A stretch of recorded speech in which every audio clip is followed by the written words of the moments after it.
വികസിക്കുന്നത് സാമ്പത്തിക പ്രതിസന്ധിയുടെയും സാമ്പത്തിക തകർച്ചയുടെയും ഒരു സൂചകമാണ്. ഒന്ന്. രണ്ട്, ഇവിടെ യഥാർത്ഥത്തിൽ നികുതി പിരിച്ചെടുക്കേണ്ട ആളുകളിൽ നിന്ന് നികുതി പിരിച്ചെടുക്കുന്നതിൽ കാണിക്കുന്ന അലംഭാവത്തെക്കുറിച്ചാണ് ഞാൻ വീണ്ടും വീണ്ടും പറഞ്ഞുകൊണ്ടിരിക്കുന്നത്. ഒറ്റ ഉദാഹരണം ഞാൻ പറയാം. ശരാശരി 24,000 കോടി രൂപയുടെ സ്വർണ്ണക്കച്ചവടം നടക്കുന്നുണ്ട് കേരളത്തിൽ. അതിൽ നിന്ന് കിട്ടുന്ന നികുതി എത്രയാണ്? 300 കോടി രൂപയാണ്. എവിടെയാണ് അതിൽ ഇടപെടുന്നത്? ഇങ്ങനെ കേരളത്തിലെ നികുതി പിരിവിൽ സെയിൽ ടാക്സിൻ്റെ ഭാഗമായി അതിലാണ് 15,726 കോടി നികുതി പിരിക്കുന്നത്. എന്തായിരുന്നു തടസ്സം? അന്യ സംസ്ഥാനങ്ങളിലെ ഇടപാടുകാർക്കുള്ള ഒരു പ്രത്യേക സംവിധാനമാണ് C4 എന്ന് പറയുന്നത്. ആ C4 വ്യാജ C4ങ്ങളാണ് എന്ന് തിരിച്ചറിഞ്ഞ 30,000-ഓളം വരുന്ന കേസുകളുണ്ട്. ഗവൺമെൻറ് ആക്ട് ചെയ്യുന്നില്ല.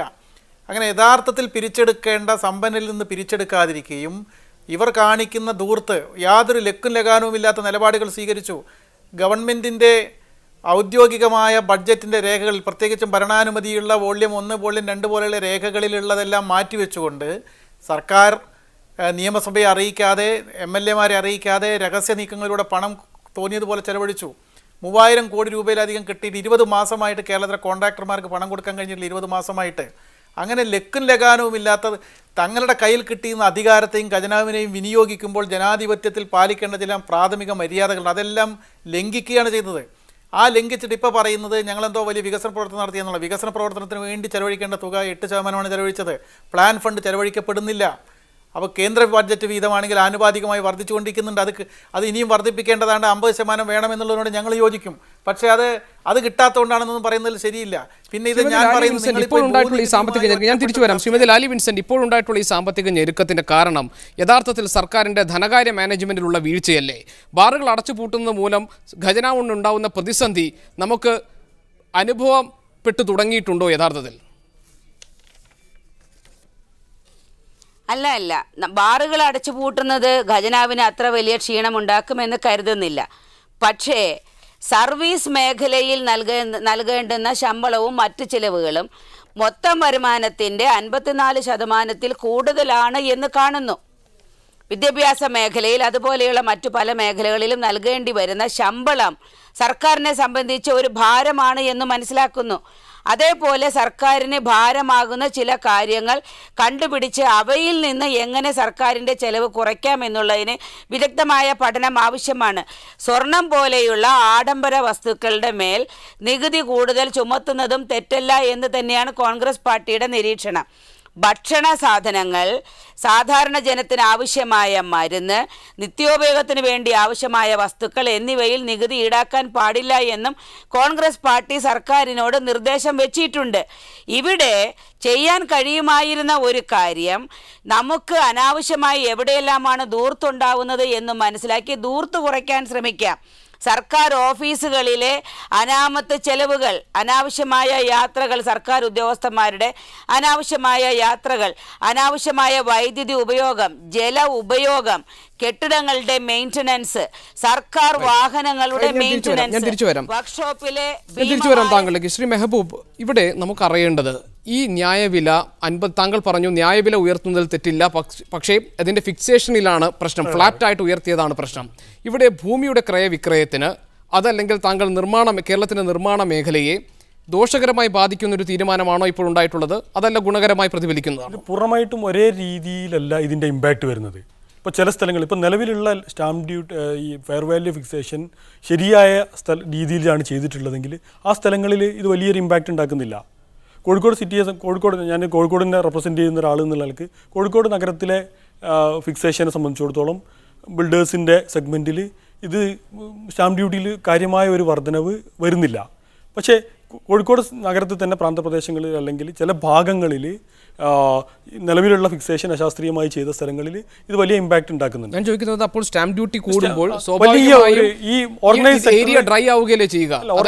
ഓർഗനൈസ് സെക്ടറിനെ സംബന്ധിച്ചിടത്തോളം വലിയ രീതിയിലുള്ള ഒരു ഇമ്പാക്റ്റ് വരുന്നില്ല. ഇപ്പം നിലവിൽ നമ്മളെ ബിൽഡർ സെഗ്മെൻറ്റിലുള്ള നല്ലൊരു ശതമാനം ആളുകളും നിലവിൽ കൊടുത്തുകൊണ്ടിരിക്കുന്ന റേറ്റ് ഫെയർ വാല്യൂ ബേസ്ഡ് അല്ല, അതിനേക്കാളും വളരെ കൂടുതലായിട്ടുള്ള ഒരു എമൗണ്ടിനാണ് സ്റ്റാമ്പ് ഡ്യൂട്ടി കൊടുത്തുകൊണ്ടിരിക്കുന്നത്. ആ രീതിയിൽ സ്റ്റാമ്പ് ഡ്യൂട്ടി കൊടുത്തുകൊണ്ടിരിക്കുന്നവരെ സംബന്ധിച്ചിടത്തോളം അല്ലെങ്കിൽ അത്തരം സ്ഥലങ്ങളെ സംബന്ധിച്ചിടത്തോളം ഇതിൽ 50% വർധന വന്നാലും ഡയറക്റ്റായിട്ട് ഇമ്പാക്റ്റ് ഉണ്ടാകുന്നില്ല. പക്ഷേ ചില സ്ഥലങ്ങളിൽ ന്യായവില ഫിക്സേഷനിൽ അപാകത മൂലം നിലവിലുള്ള വില മാർക്കറ്റ് വാല്യൂവിനേക്കാളും കൂടുതലായിട്ടുള്ള സ്ഥലങ്ങൾ അല്ലെങ്കിൽ മാർക്കറ്റ് വാല്യൂവിനോ ഏകദേശം സമാനമായിട്ടുള്ള സ്ഥലങ്ങളുണ്ട്. അത്തരം സ്ഥലങ്ങളിൽ 50% കൂടുമ്പോൾ അവിടെ ഈ ക്രയവിക്രയം പ്രാക്ടിക്കൽ അല്ലാതെ വരും. അതുകൊണ്ടാണ് ഞാൻ പറഞ്ഞത് ഇതിൻ്റെ ഫിക്സേഷൻ കറക്റ്റ് ചെയ്യുകയാണെങ്കിൽ യഥാർത്ഥത്തിലുള്ള ഭൂമിയുടെ ആ സ്ഥലത്ത് ഓരോ സ്ഥലത്തെയും വില കൺസിഡർ ചെയ്തിട്ട് ഫിക്സ് ചെയ്യുകയാണെങ്കിൽ ഗവൺമെൻറ്റിന് ഈ പറഞ്ഞ ഉദ്ദേശം ഒരു പരിധിവരെ അച്ചീവ് ചെയ്യാനും പറ്റും. വലിയൊരു ദോഷം ഉണ്ടാക്കാതെ മാർക്കറ്റിൽ ഇഷ്യൂ ഇല്ലാതെ തന്നെ കാര്യങ്ങൾ തീരുമാനിക്കാനും കഴിയും. ഇപ്പം വില കൂടിയ സ്ഥലത്തുള്ള ആൾക്ക് ശ്രീരാമകൃഷ്ണൻ, ഇവിടെ പ്രതിപക്ഷത്തിന്റെ പ്രതിനിധികൾ ഇത്തരം വിഷയങ്ങളുമായി ബന്ധപ്പെട്ട് ഏത് ചർച്ചയിലും പറയുന്നത് സർക്കാരിൻ്റെ തീരുമാനം ജനദ്രോഹപരമാണ് എന്നാണ്. താങ്കൾ യുക്തിസഹമായ കുറേ വാദങ്ങൾ ഈ ചർച്ചയിൽ മുന്നോട്ട് വയ്ക്കുകയും ചെയ്തു. അധിക നികുതി വർധനവിൻ്റെ കാര്യത്തിലും അതുപോലെ തന്നെ ഇപ്പോൾ ഭൂമിയുടെ ന്യായവില വർദ്ധിപ്പിച്ച കാര്യത്തിലുമെല്ലാം ഈ തരത്തിൽ ഒരു ജനദ്രോഹ എലമെൻ്റ് അടങ്ങിയിട്ടുണ്ടെങ്കിൽ എന്താണ് ഇക്കാര്യത്തിൽ പ്രതിപക്ഷത്തിന് ചെയ്യാനുള്ളത്? പ്രതിപക്ഷം ഇക്കാര്യത്തിൽ താങ്കൾ പറഞ്ഞു നിയമസഭയിലെ പ്രസംഗങ്ങൾ നോക്കാൻ പറഞ്ഞു, പ്രതിപക്ഷം പ്രതിഷേധം സംഘടിപ്പിക്കുന്നതിനെ കുറിച്ച് പറഞ്ഞു. ഇത്തരം കാര്യത്തിൽ ഒരു കറക്റ്റീവ് ഫോഴ്സായി സർക്കാരിനെ ചെക്ക് ചെയ്യാൻ കേരളത്തിൽ പ്രതിപക്ഷത്തിന് സാധിക്കുന്നുണ്ടോ? അല്ല, പ്രതിപക്ഷം അതിൻ്റെ രീതി എന്ന് പറയുന്നത് 2-3 തലങ്ങളിലാണ്. ഒന്ന്, നിയമസഭയെ നല്ലൊരു ഡിബേറ്റിംഗ് വേദിയാക്കി സാമ്പത്തിക അരാജകത്വത്തിനെതിരായിട്ടുള്ള നല്ല ഒരു പോരാട്ടം നിയമസഭയ്ക്കകത്ത് സംഘടിപ്പിക്കുക. അത് ഫലപ്രദമായി ഞങ്ങൾ നിർവഹിച്ചതിനാവശ്യമായ രേഖകൾ നിയമസഭാ രേഖകളിൽ നിന്ന് ആർക്കും ലഭ്യമാണ്. അത് നന്നായി ഞങ്ങൾ നിർവഹിച്ചിട്ടുണ്ട്. പക്ഷേ ഒരു ജനാധിപത്യ ബോധമുള്ള ആയിരുന്നു ഈ ഗവൺമെൻറ്റെങ്കിൽ ഇത്തരം ഒരു ക്രൈസിസ് വരുമ്പോൾ മിനിമം നിയമസഭ ചേരാനുള്ള ഒരു മര്യാദ കാണിക്കുമായിരുന്നു. അതിന് പകരം പറയുന്നത് ഞങ്ങൾ നിയമസഭ വിളിച്ചു ചേർക്കുകയില്ല. ആരോടാണ് ആ വെല്ലുവിളിക്കുന്നത്? കേരളത്തിലെ ജനങ്ങൾ തെരഞ്ഞെടുത്ത നിയമസഭാ സാമാജികന്മാരുടെ മുന്നിൽ ഞങ്ങൾ ഈ പ്രശ്നം ഉന്നയിക്കുകയില്ല. പിന്നെ എന്തിനാണ് ബഡ്ജറ്റ് പാസ്സാക്കിയത്?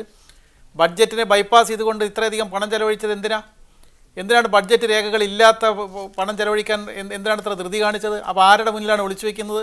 2, ഞങ്ങൾക്കൊരു ധവളപത്രം പ്രസിദ്ധീകരിക്കാൻ ഞങ്ങൾ തയ്യാറല്ല.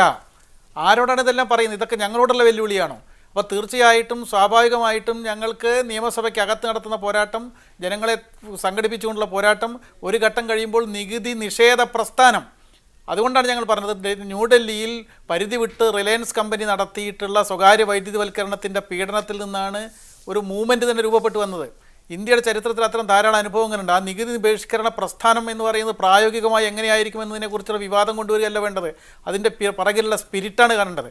ആ സ്പിരിറ്റ് മനസ്സിലാക്കിയിട്ടില്ലെങ്കിൽ എന്ത് സംഭവിക്കുമെന്നത് 2ാം UPA ഗവൺമെൻറ്റിൻ്റെ അനുഭവത്തെക്കുറിച്ച് ഓർമ്മിക്കുന്നത് നന്നായിരിക്കും. അവരെ ചർച്ച അവസാനിപ്പിക്കാൻ സമയമായി. ഞാൻ ഇടപെടട്ടെ. ശ്രീമതി ലാലി വിൻസെന്റ്, ഈ ചർച്ച അവസാനിപ്പിക്കാം താങ്കൾക്ക് മറുപടി പറഞ്ഞുകൊണ്ട്. ഈ പറഞ്ഞ വിഷയങ്ങളെല്ലാം ഗവൺമെൻറ് വളരെയധികം പഠിച്ചത് തന്നെയാണ്. പഠനത്തിന് ശേഷമാണ് ഇതുപോലൊരു തീരുമാനമെടുത്തത്. ഞാൻ ഇപ്പോഴും പറയുന്നു 50% വർധന എന്ന് പറയുമ്പോൾ നിലവിലുള്ള വസ്തുവിൻ്റെ മൂല്യത്തിലാണ് 50% വർധന. അത് 20,000 ആണെങ്കിലും 2,000 ആണെങ്കിലും 20 ലക്ഷമാണെങ്കിലും അതിൻ്റെ 50% വർധന. അതിന് മറ്റൊരു ക്ലാസിഫിക്കേഷൻ കേരളത്തിലെ മറ്റ് ഭൂമികൾക്ക് നൽകേണ്ട ആവശ്യമില്ല. എത്രയാണോ കളക്ടർ ഫിക്സ് ചെയ്തിരുന്ന ന്യായവില അതിൻ്റെ 50% വർദ്ധിക്കുന്നത്, അല്ലാണ്ട് നികുതിയിലല്ല വർധന. ആ തീരുമാനം സർക്കാർ എടുത്തതിൽ ഞാൻ ശാസ്ത്രീയമായി തെറ്റ് കാണുന്നില്ല. പക്ഷേ നികുതി പിരിച്ചെടുക്കുന്ന കാര്യത്തിൽ സർക്കാർ കുറേ കൂടി ജാഗരൂകത കാണിക്കാൻ ശ്രമിക്കുന്നുണ്ട് എന്ന് തന്നെയാണ് നമുക്ക് ലഭിച്ചിട്ടുള്ള മറുപടി. പാർട്ടിയുടെ ചർച്ചകളിൽ ഉത്തരവാദപ്പെട്ട വ്യക്തികളിൽ നിന്ന് ലഭിച്ച മറുപടി. പിന്നെ പാർട്ടീഷൻ്റെ കാര്യത്തിൽ, പാർട്ടീഷൻ്റെയും ഒഴിമുറിയുടെയും കാര്യത്തിൽ അങ്ങനെ ഒരു അഡീഷണൽ ഫീസ് കൊടുക്കേണ്ട കാര്യമില്ല എന്ന് കോൺഗ്രസ് പാർട്ടി സർക്കാരിനെ രേഖാമൂലം തന്നെ അറിയിച്ചിട്ടുണ്ട്. പക്ഷേ അത് ഇടതുപക്ഷ ജനാധിപത്യ മുന്നണിയുടെ കാലത്ത് നടപ്പിൽ വരുത്തിയതാണ് എന്ന് ശ്രീരാമകൃഷ്ണൻ പോലും സമ്മതിക്കും. അത് ശ്രീ മാണി സാർ ഇപ്പോൾ വന്ന ഭരണത്തിൻ്റെ സമയത്ത് ആദ്യത്തെ ബജറ്റുകളിൽ വേണ്ട എന്ന് വെച്ചത് പുനഃസ്ഥാപിക്കുകയാണ് ചെയ്തത്.